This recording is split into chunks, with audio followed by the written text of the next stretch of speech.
시청자 여러분 안녕하세요. 경제부동산의 김동수입니다. 전국 아파트 값이 7주째 연속 하락세가 이어지고 있습니다. 서울과 수도권은 지난주에 비해 하락폭을 유지했는데요. 인천 지역은 오히려 하락폭이 확대되었습니다. 이번 주 서울 25개 자치구의 아파트 값이 일제히 뒷걸음질을 치는 등 부동산 시장에 찬바람이 불고 있습니다. 서울 아파트 매매가는 지금 6주 연속 하강 곡선을 그렸습니다.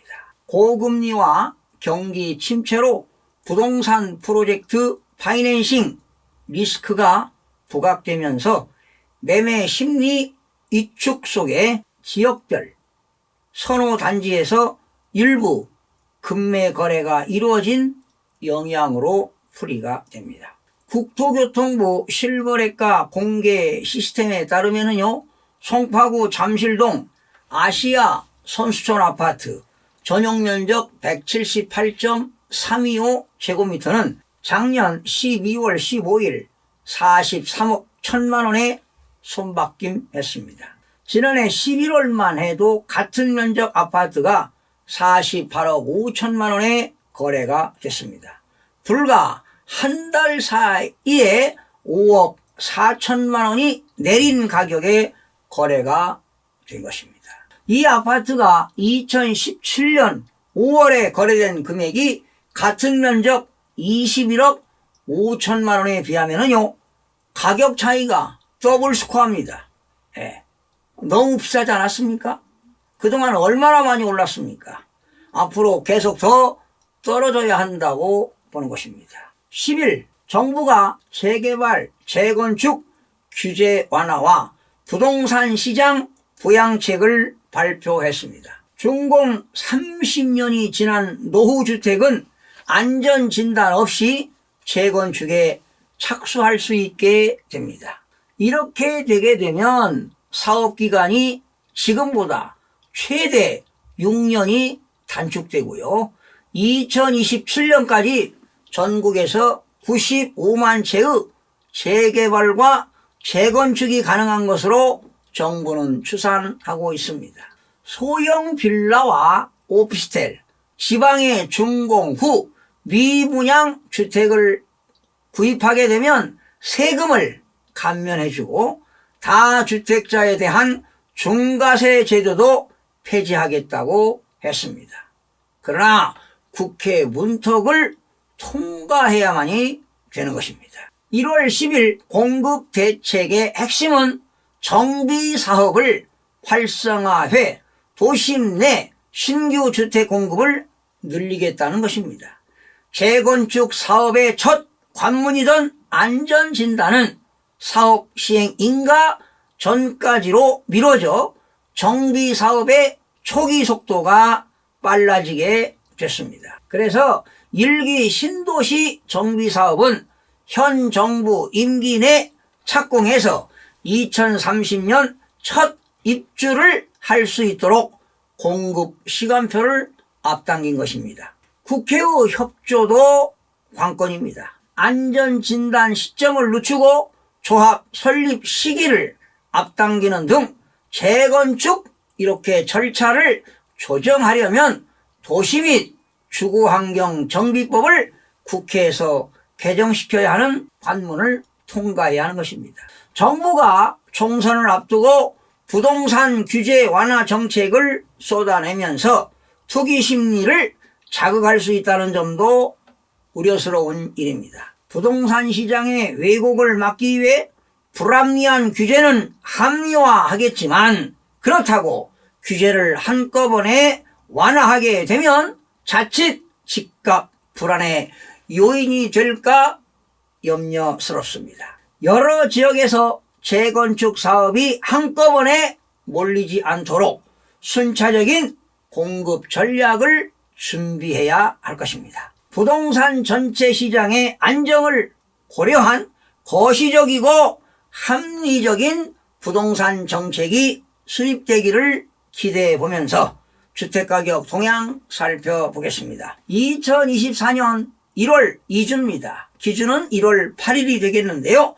매매 가격은 0.05%가 하락하고 전세 가격은 0.03%가 상승했습니다. 전국적으로 이번 주는 마이너스 0.05% 하락했는데요. 전국 주거아파트 매매 가격은 지난주도 마이너스 0.05 하락폭을 유지했습니다.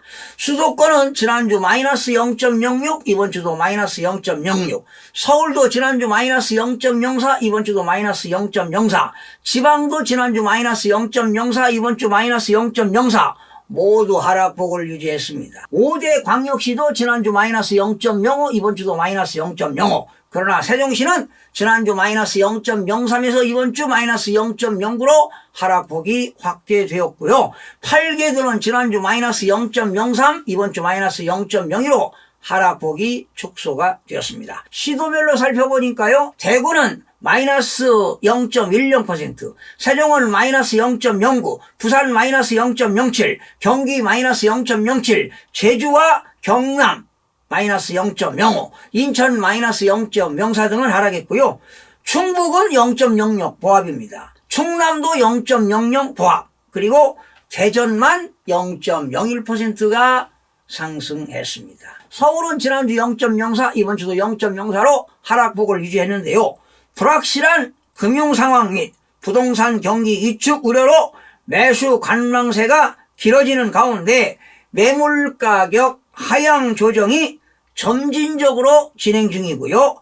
일부 선호단지에서도 급매물 거래가 나타나는 등 하락세가 지속되고 있습니다. 급매 아니면 그것도 급급매만 거래가 되는 거지 급매도 거래가 잘 되지 않습니다. 서울의 강북입니다. 14개 군데요. 마이너스 0.04 하락했습니다. 노원구 마이너스 0.07% 하락했는데 상계동과 하계동, 공릉동 위주로 하락했습니다. 강북구 마이너스 0.06, 미아동, 주요 대단지 위주로 하락했습니다. 도봉구 마이너스 0.04는 쌍문동과 창동, 도봉동 위주로 하락하고요. 서대문구 마이너스 0.04%는 홍은동과 부가현동 위주로 매도 희망 가격 하락하면서 하락세가 지속되고 있습니다. 강남 11개 구입니다. 마이너스 0.04% 하락했는데 송파구가 가장 많이 떨어졌어요. 마이너스 0.11% 하락했습니다. 특히 문정동, 잠실동, 구축 대단지 위주로요. 아까도 말씀드렸듯이 잠실동에 있는 아시아 선촌 아파트는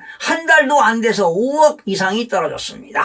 동작구 마이너스 0.07, 상도동, 사당동, 대방동 위주로 하락했습니다. 구로구 마이너스 0.06 하락입니다. 구로동, 항동 위주로 하락하고요. 강서구 마이너스 0.05는 염창동과 방화동, 등촌동 주요 단지 위주로 매물이 적재되는 등 하락 기조가 계속되고 있습니다. 인천은 오히려 하락폭이 확대되었습니다. 지난주 0.03, 이번 주 마이너스 0.04입니다. 거래 관망세 속에 매수 문의가 지금 감소하고 있죠. 미추홀구 많이 떨어졌어요. 마이너스 0.10% 하락했습니다. 용현동, 주한동, 하익동 구축 위주로, 남동구 마이너스 0.05는 논현동, 서창동 위주로, 연수구 마이너스 0.04%는 선악동과 청학동 위주로, 부평구 마이너스 0.04는 상곡동과 삼산동 위주로 하락하는 등 중구 0.00을 제외한 인천 전체가 하락 기조가 유지되고 있습니다. 마음이 드셨다면 구독, 좋아요 꼭 부탁드리겠습니다. 고맙습니다.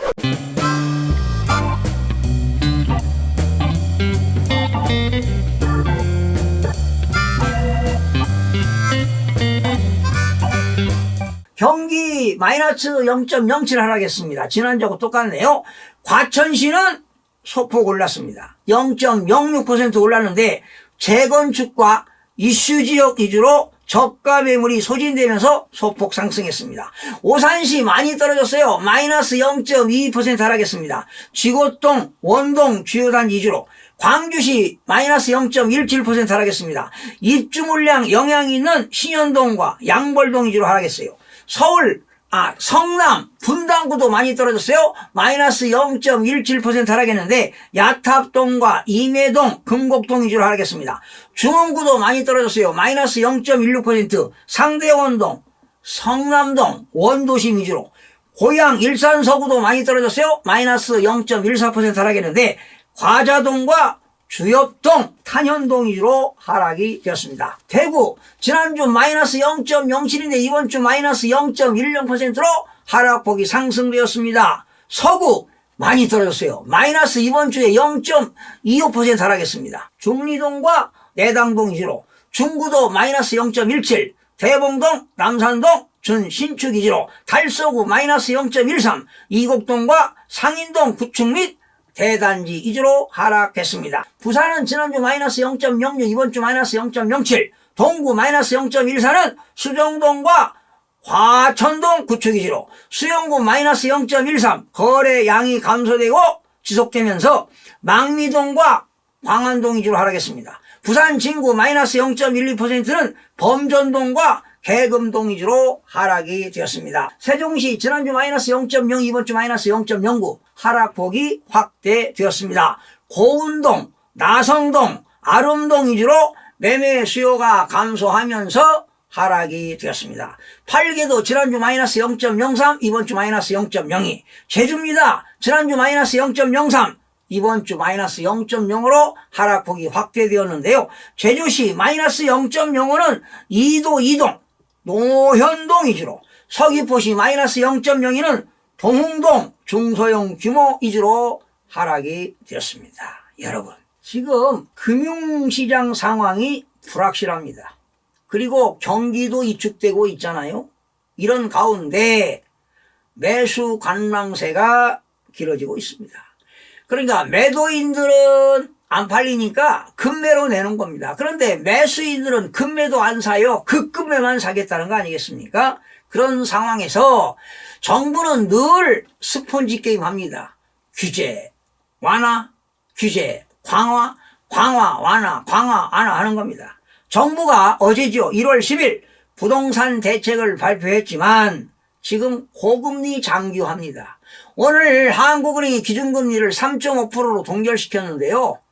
그래도 올 상반기까지는 동결시키겠다는 겁니다. 그래서 아마 하반기 가야 돼요.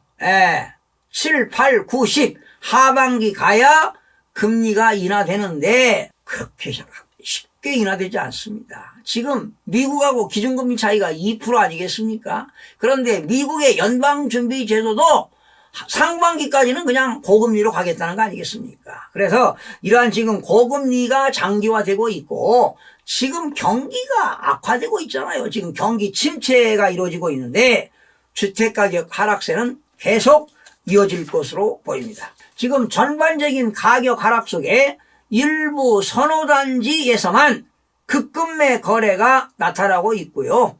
매물 증가는 계속 증가하고 있습니다. 그리고 거래 부진은 계속되고 있습니다.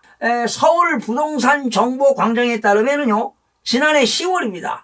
2,337건이던 서울 아파트 거래가 11월에는 1,840건으로 줄어들었어요.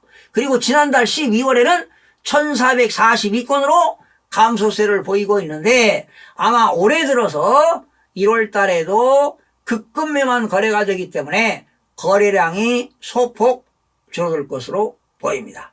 지금 일반 매매 집값은요, 하락세가 계속 이어지고 있는데요. 1월 8일 기준 전국에서 지금 하락 지역은 전국의 81%에 해당하는 지역에서 지금 하락하고 있다는 것을 알려드리면서 마치겠습니다. 시청해주신 여러분 고맙습니다. 마음이 드셨다면 구독, 좋아요 꼭 부탁드리겠습니다. 고맙습니다.